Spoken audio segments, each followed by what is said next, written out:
जब जब हमारे पास दुख आया है तब तब आप हमारे साथ थे। जंगल में मैं अपने छोटे छोटे बच्चों को लेकर के भटक रही थी, उस समय भी आप हमारे साथ थे। कौरवों ने नाना प्रकार का षड्यंत्र करके हम सबको मारना चाहा, लेकिन उस दुख में भी आप हमारे साथ थे। आपने ही द्रौपदी की बड़ी सभा में लाज को बचाया। और अभी अभी की बात है, उत्तरा के गर्भ की भी रक्षा ब्रह्मास्त्र से आपने ही की। और हे गोविंद, मुझे अच्छी तरह से याद है दुर्वासा ऋषि के श्राप से कैसे आपने हमें बचाया। एक बार दुर्योधन ने दुर्वासा जी की खूब सेवा करी। जब दुर्वासा जी प्रसन्न हो गए, दुर्योधन ने हाथ जोड़ करके कहा, महाराज हम आपसे यही चाहते हैं कि जैसे आप अपने 10,000 शिष्यों के साथ मेरे यहाँ भोजन करने आए, ऐसे ही आप अपने 10,000 शिष्यों के साथ मेरे बड़े भैया धर्मराज युधिष्ठिर के यहाँ भी भोजन करने गए। उस समय पांचों पांडव वनवास काट रहे थे। महाभारत सबने देखा है ना, पांचों पांडवों को वन जाना पड़ा था। पांचों पांडव उस समय वन में थे। दुर्योधन ने कहा, और प्रभु आप उस समय पांचों पांडवों के यहाँ जाना जब द्रौपदी ने भोजन कर लिया। क्यों ऐसा कहा? क्योंकि मां द्रौपदी के पास एक अक्षय पात्र है। उस अक्षय पात्र में से जब तक मां द्रौपदी भोजन नहीं कर लेती थी, तब तक भोजन निकलता रहता है। दुर्योधन इस बात को जानता था। उसने कहा, महाराज आप पांडवों के यहाँ भोजन करने तब जाना जब द्रौपदी ने अक्षय पात्र से भोजन कर लिया। दुर्वासा जी ने भी कह दिया, ठीक है भाई। अब दुर्वासा ऋषि अपने 10,000 शिष्यों के साथ पांचों पांडवों के यहाँ पहुंचे। युधिष्ठिर ने दुर्वासा जी के चरणों में प्रणाम किया। आए आए महाराज। सबका खूब स्वागत सत्कार किया। दुर्वासा जी ने कहा, देखो धर्मराज, आज मैं तुम्हारे यहाँ 10,000 शिष्यों के साथ भोजन करना चाहता हूं। अभी हम नदी में स्नान करके आते हैं, तब तक तुम भोजन तैयार रखो। धर्मराज युधिष्ठिर ने भी हाथ जोड़ करके कह दिया, ठीक है सरकार, जैसी आपकी आज्ञा। अब इधर दुर्वासा जी 10,000 शिष्यों के साथ नदी में स्नान करने आए, और इधर माता द्रौपदी आंख बंद करके भगवान को पुकारने लगी, हे प्रभु, बड़े बड़े संकट हमारे ऊपर आए, उन संकटों से आपने ही हमारी रक्षा की। हे प्रभु, ऐसे ही आज इस संकट से भी हमारी रक्षा करो, नहीं तो आज दुर्वासा जी श्राप देकर के तो हमें बस में ही कर देंगे। जैसे ही द्रौपदी ने भगवान का ध्यान किया, ऐसे ही सामने देखा तो भगवान द्वारिकाधीश रथ पर बैठ करके मंद मंद मुस्कुराते हुए चले आ रहे हैं। बोल द्वारिकाधीश की। और दौड़े दौड़े सीधा द्रौपदी के पास आए। आकर के मुस्कुरा करके कहा, अरे द्रौपदी देखो, मुझे बड़े जोरों की भूख लगी है, जल्दी से कुछ खाने के लिए।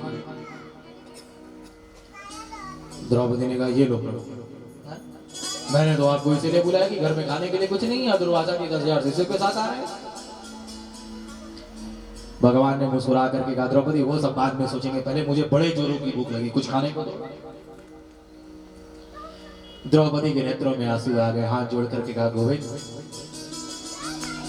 मैं सत्य कहती हूँ, दुर्वासा ऋषि के श्राप से मुझे थोड़ा भी भय नहीं है, लेकिन गोविंद जो आप बार बार मुझसे भोजन दो कह रहे हैं ना, मुझे आपका ये अच्छा नहीं लगता। नाथ, आज हमारे पास आपको कुछ देने के लिए नहीं है और आप बार बार हमसे भोजन मांग रहे हैं। मां द्रौपदी के नेत्रों में आंसू आ गए। भगवान ने मुस्कुरा करके कहा, अरे द्रौपदी कैसे कुछ नहीं है। अब भगवान तो लीलाधारी है। दौड़े दौड़े दौड़े दौड़े भगवान आए और जो अक्षय पात्र था उस अक्षय पात्र को उठा लिया। मां द्रौपदी ने उस अक्षय पात्र से भोजन किया था तो उसमें एक छोटा सा चावल का दाना बचा रह गया। भगवान ने कहा, अरे द्रौपदी तुम तो कह रही थी इसमें कुछ नहीं है, देखो इसमें तो बहुत कुछ खाने को है। भगवान श्री कृष्ण ने उस छोटे से चावल के दाने को उठाया, जैसे ही अपने मुंह में डाला, इधर दुर्वासा ऋषि 10,000 शिष्यों के साथ नदी में स्नान कर रहे थे, सबका पेट गले तक भर गया और सब डकार मारते हुए वहीं से भाग खड़े हुए। बोल भक्तवत्सल भगवान की। बुआ कुंती भगवान के उपकारों को याद कर रही है। हम लोग भगवान के पास जाकर के कहते हैं, प्रभु तुमने मुझे ये नहीं दिया, तुमने मुझे वो नहीं दिया, हा? लेकिन कभी भगवान के पास जाकर के ये नहीं कहते, प्रभु तुमने मुझे आंखें दी, इसके लिए बहुत बहुत धन्यवाद। अरे संसार में अंधे भी हैं। हम लोग भगवान के पास जाकर के ये नहीं कहते, प्रभु तुमने मुझे बुद्धि दी, पागल नहीं बनाया, इसके लिए बहुत बहुत धन्यवाद। आज हम दुखी हैं कि हमारे हाथों में अच्छी ब्रांडेड घड़ी नहीं है, लेकिन जरा अपने घर से बाहर निकल करके देखो, संसार में आपको ऐसे भी लोग मिलेंगे जिनके पास हाथ ही नहीं है। हम दुखी हैं कि हमारे पाँव में अच्छे ब्रांडेड जूते नहीं हैं, लेकिन संसार में ऐसे भी लोग आपको मिलेंगे जिनको परमात्मा ने पैर ही नहीं दिए। लेकिन हम कभी भगवान के पास जाकर के भगवान के उपकारों को नहीं याद करते, भगवान को कभी धन्यवाद नहीं देते।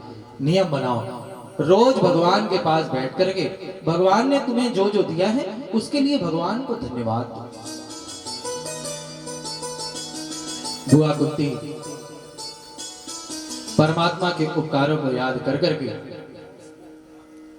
भगवान को प्रणाम कर रही हैं। बुआ कुंती कह रही है, प्रभु मुझे अच्छी तरह से याद है, हमारे पास जब जब दुख आया है, हमारे पास जब जब विपत्तियां आई हैं, तब तब उस दुख में आप हमारे साथ थे। अब देखें, अब जब दुख चला गया है, अब जब विपत्तियां चली गई हैं, अब जब धर्मराज युधिष्ठिर चक्रवर्ती सम्राट बन गए हैं, अब जब हमारे सुख करने के दिन आए, तो आप हमें छोड़ करके द्वारिका जा रहे हैं। इसलिए प्रभु मैं आपसे यही मांगती हूँ कि आप मुझे पग पग पर दुख प्रदान करें, पग पग पर विपत्तियां प्रदान करें। बुआ कुंती की प्रार्थना सुनकर के भगवान श्री कृष्ण पुनः कुछ दिनों के लिए हस्तिनापुर वापस रुक गए हैं। बोल भागवत महापुराण की। अच्छा देखिए, बुआ कुंती ने भगवान से क्या मांगा? दुख। हम भगवान की भक्ति क्यों करते हैं? हम भगवान की भक्ति इसलिए करते हैं कि हमें सुख मिल जाए। हम भगवान की भक्ति इसलिए नहीं करते कि हमें भगवान मिल जाए, भगवान सबको कोई लेना देना नहीं। भगवान की भक्ति इसलिए करते हैं कि हमारे बेटे की अच्छी नौकरी लग जाए, हमारे पास खूब रुपया पैसा आ जाए। लेकिन बुआ कुंती भगवान से दुख मांगती है। हम भगवान की भक्ति इसलिए करते हैं कि हमारा दुख चला जाए और सुख आ जाए, लेकिन बुआ कुंती भगवान से दुख मांगती है। अच्छा, कोई भी संसार में दुखी होना नहीं चाहता, सभी सुखी होना चाहते हैं। लेकिन यदि जैसे कोई डरे कि कहीं मैं आग में जल करके ना मर जाऊं, तो क्या इस पृथ्वी पर से आग समाप्त हो जाएगी? नहीं। यदि कोई सोचे कि भाई मैं कभी जल में डूब करके ना मर जाऊं, तो क्या पृथ्वी पर से जल समाप्त हो जाएगा? नहीं। ऐसे ही हम चाहे दुख से कितना भी डरे कि दुख ना आए, दुख ना आए, दुख ना आए, तो भी हमारे जीवन में दुख तो आकर के ही रहेगा। सही बात है कि? तो दुख से बचने का समाधान क्या है? दुख तो सबके पास आए, दुख से बचने का समाधान क्या है? कौन कौन दुख से बचना चाहता है? एक बार हाथ उठा करके बताइए। सभी बचना चाहते हैं। दुख से बचने का एक ही समाधान है, दुख को दुख ना मान करके तपस्या मान लेना।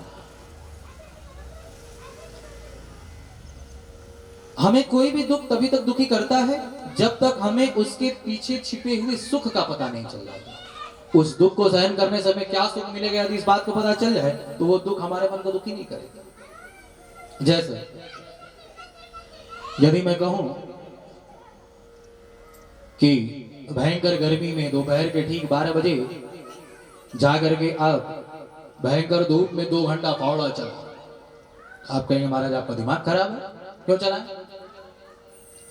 लेकिन यदि मैं कहूं कि भयंकर दोपहर में ठीक 12 बजे आप 2 घंटा फावड़ा चलाओगे तो आपको एक सोने चांदी से भरा कलश मिलेगा, तब सब तैयार हो जाएगा, सब मुस्कुरा रहे हैं।